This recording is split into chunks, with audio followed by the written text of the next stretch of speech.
بسم اللہ الرحمن الرحیم۔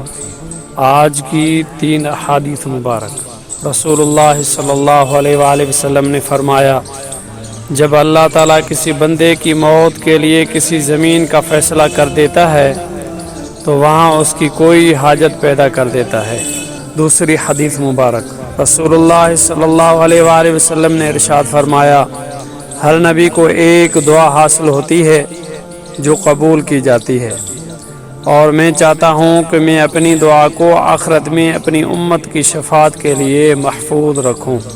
تیسری حدیث مبارک۔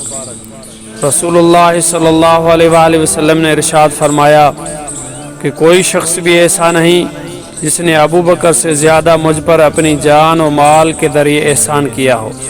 اگر میں کسی کو انسانوں میں سے جانی دوست بناتا تو ابو بکر صدیق رضی اللہ تعالیٰ عنہ کو بناتا، لیکن اسلام کا تعلق افضل ہے۔